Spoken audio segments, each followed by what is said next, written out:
जय Hind and welcome to Study Battle. इस lecture में देख रहे हैं भारत में सार्वजनिक उद्यम, ये घटना चक्र इकोनॉमी एंड इंडियन इकोनॉमिक की बुक है। ठीक है, तो देखते हैं भारत में नवरत्न का दर्जा केंद्रीय लोक उद्यम विभाग, बहुत इंपॉर्टेंट है, केंद्रीय लोक उद्यम विभाग द्वारा दिया जाता है। महारत्न कंपनियां देखते हैं। दिसंबर 2009 में केंद्रीय मंत्रिमंडल द्वारा सार्वजनिक क्षेत्र की कंपनियों के लिए महारत्न दर्जे के सृजन का निर्णय लिया गया। महारत्न कंपनियों को दर्जा उन्हीं कंपनियों को मिलता है जिन्होंने पिछले 3 वर्षों में औसतन 5,000 करोड़ रुपए से अधिक का शुद्ध मुनाफा अर्जित किया है। इसके अलावा 3 वर्षों में इनका औसत सालाना कारोबार कम से कम 25,000 करोड़ रुपए का रहा हो। 3 वर्षों की अवधि में इन कंपनियों का नेटवर्थ भी औसतन 15,000 करोड़ रुपए से अधिक रहा हो। कंपनियों के पास नवरत्न का दर्जा हो, कंपनियों का विदेश में भी कारोबार हो। इसके अलावा महारत्न कंपनियों को 5,000 करोड़ रुपए तक के विदेशी निवेश के लिए स्वायत्त प्राप्त हो। तो इतना सारा चीज़ रहेगा तभी महारत्न का दर्जा होगा। देखिए 5,000 करोड़ रुपया उनका औसतन शुद्ध मुनाफा हो, 5,000 करोड़ रुपये, और कम से कम 25,000 करोड़ रुपया का सालाना कारोबार हो। 3 वर्षों की अवधि में नेटवर्थ जो है उनका 15,000 करोड़ रुपये से अधिक रहा हो। कंपनी के पास नवरत्न का दर्जा होना चाहिए। कंपनियों का विदेश में भी कारोबार हो। महारत्न कंपनियों को 5,000 करोड़ रुपये तक का विदेश निवेश प्रस्ताव के लिए स्वायत्त प्राप्त होती है। इतना रहेगा तो जाकर महारत्न का दर्जा मिलेगा। इसके अलावा सेबी नियमों के तहत न्यूनतम निर्धारित सार्वजनिक शेयरधारिता के साथ भारतीय स्टॉक एक्सचेंज में सूचीबद्ध हो।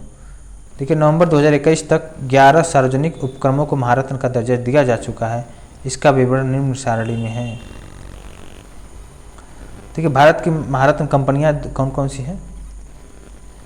NTPC, ONGC, SAIL, IOCL, coal India limited, BHEL, Bharat heavy electrical limited, gas authority India limited और BPCL, Bharat petroleum corporation limited और power grid, PGCIL, power grid corporation of India limited. इसके अलावा HPCL, Hindustan petroleum corporation limited और PFC, power finance corporation. ठीक है, total 11 महारत्न कंपनियां हैं। आपने देख रहे हैं सबको। अब देखते हैं नवरत्न कंपनियां क्या है। नवरत्न कंपनियां 1997 में नवरत्न का दर्जा मूलतः 9 कंपनियों के लिए सृजित किया गया था, लेकिन नवंबर 2021 में कुल 14 नवरत्न कंपनियां हैं। नवरत्न का दर्जा प्राप्त करने वाले में अपने निवल मूल्य का 30% मतलब 1,000 करोड़ रुपये हो कम से कम, और विदेशी प्रस्तावों पर केंद्र सरकार की पूर्व अनुमति के बिना ही निर्णय ले सकता है। देखिए मिनी रत्न कंपनियां, देखिए मिनी रत्न कंपनियां का शुभारंभ जो हुआ था 1977 में हुआ था अक्टूबर में। मिनी रत्न कंपनियों की संख्या अब तक 73 है। मिनी रत्न में श्रेणी 1 में 61 कंपनियां, श्रेणी 2 में 12 कंपनियां हैं। अब देखते हैं औद्योगिक विकास एवं वित्तीय संस्थाएं, इसके विषय में देखेंगे। भारत में कृषि के बाद दूसरा सबसे बड़ा रोजगार प्रदान करने वाला जो उद्योग है, सबसे बड़ा है कपड़ा उद्योग है, दूसरा सबसे बड़ा रोजगार प्रदान करने वाला। मुंबई भारत का सबसे बड़ा वस्त्र उद्योग है। सेंट्रल सिल्क बोर्ड जो है बेंगलुरु में है। इसके द्वारा जारी गए आंकड़ों के अनुसार 2018-19 में कच्चा शहतूत जो मलबेरी रॉ सिल्क होता है, उत्पादन में कर्नाटक का जो स्थान है सबसे फर्स्ट नंबर पे है। दूसरे नंबर पर आंध्र प्रदेश और तीसरे नंबर पर पश्चिम बंगाल है और चौथे नंबर पर तमिलनाडु। तो इतना आपको पता होना चाहिए कच्चा शहतूत रेशम में उत्पादन में स्थान, कौन से स्टेट का कितना स्थान है। और सेंट्रल सिल्क बोर्ड का जो वो है क्या बोलते हैं, हेडक्वार्टर बेंगलुरु में है। ठीक है, देखिए ईरी और मुगा सिल्क का सर्वाधिक उत्पादन असम में होता है, ईरी और मुगा का। आबिद हुसैन समिति जो है लघु उद्योगों सुधार में संबंध है, इतना इम्पोर्टेंट है। अब देखते हैं स्मॉल इंडस्ट्री डेवलपमेंट ऑर्गेनाइजेशन, यह केंद्रीय उद्योग मंत्रालय के अधीन आता है। लघु उद्योग विकास संगठन की स्थापना 1954 में हुई थी और लघु उद्योग विकास संगठन लघु उद्योगों के संबंध में नीति निर्धारण एवं समन्वय एजेंसी के रूप में कार्य करता है। अब देखते हैं नेशनल स्मॉल इंडस्ट्रीज कॉरपोरेशन, इसकी स्थापना 1955 में हुई थी। इसका मुख्य कार्य है कि किराया क्रय पद्धति पर छोटे उद्योगों को मशीनरी उपलब्ध कराना। भारतीय उद्यमशीलता संस्था है गुवाहाटी में है। राष्ट्रीय उद्यमशीलता एवं लघु व्यवसाय संस्था जो है नोएडा उत्तर प्रदेश में है। राष्ट्रीय लघु उद्योग विस्तार प्रशिक्षण संस्था जो हैदराबाद में है, ठीक है। Small industry development bank of India जो सिडबी है, इसने अपना कार्य 2 अप्रैल 1990 से करना शुरू किया था। भारतीय लघु उद्योग विकास बैंक का मुख्यालय जो है लखनऊ में है और यह उन सभी संस्थाओं के कार्यों में समन्वय स्थापित करने का कार्य करती है जो लघु उद्योगों के प्रवर्तन में जुटे हैं। देखते हैं भारतीय औद्योगिक वित्त निगम, इसकी स्थापना जो हुई थी संविधान के विशेष अधिनियम द्वारा 1 जुलाई 1948 को हुई थी। इसको बोलते हैं industrial finance corporation of India, IFCI।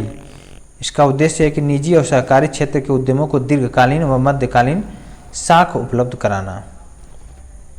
Next है भारतीय औद्योगिक साख एवं निवेश निगम लिमिटेड, ICICI बोलते हैं। इसकी स्थापना 1955 में भारतीय कंपनी अधिनियम के अंतर्गत हुआ था। ICICI का कार्य है जो निजी क्षेत्र में स्थापित होने वाले उद्यम हैं उनकी स्थापना, विकास तथा आधुनिकीकरण में वित्तीय सहायता प्रदान करना। औद्योगिक वित्त क्षेत्र में जो भारतीय औद्योगिक विकास बैंक IDBI है, इसकी भूमिका बहुत ही महत्वपूर्ण है।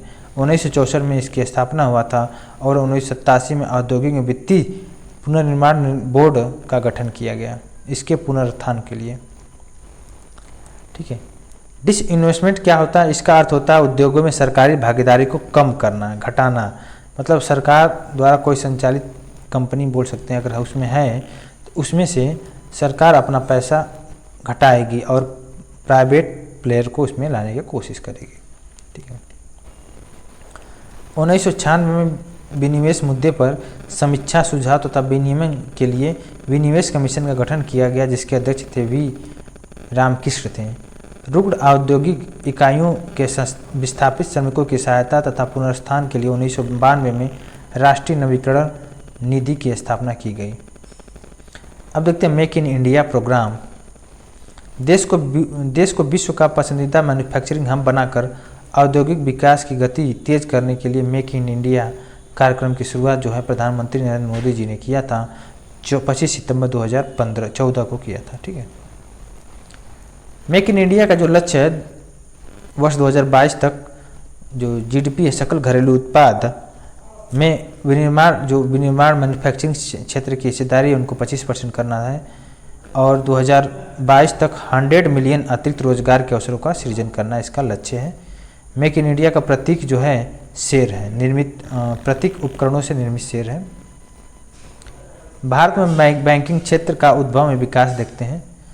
भारत में आधुनिक बैंकिंग प्रणाली का शुभारंभ जो हुआ था 1770 में बैंक ऑफ हिंदुस्तान की स्थापना से हुआ था, ठीक है। बैंक ऑफ हिंदुस्तान की स्थापना अलेक्जेंडर एंड कंपनी द्वारा विदेशी पूंजी के सहयोग से हुआ है। इसी क्रम में 1806 में बैंक ऑफ बंगाल, 1840 में बैंक ऑफ बॉम्बे और 1843 में बैंक ऑफ मद्रास की स्थापना।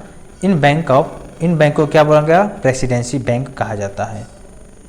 और सीमित देयता के आधार पर अवध कमर्शियल बैंक की स्थापना जो हुआ था 1881 में भारतीय द्वारा संचालित पहला बैंक है और परंतु पूर्ण रूप में किसी भारतीय का पहला बैंक जो है पंजाब नेशनल बैंक है।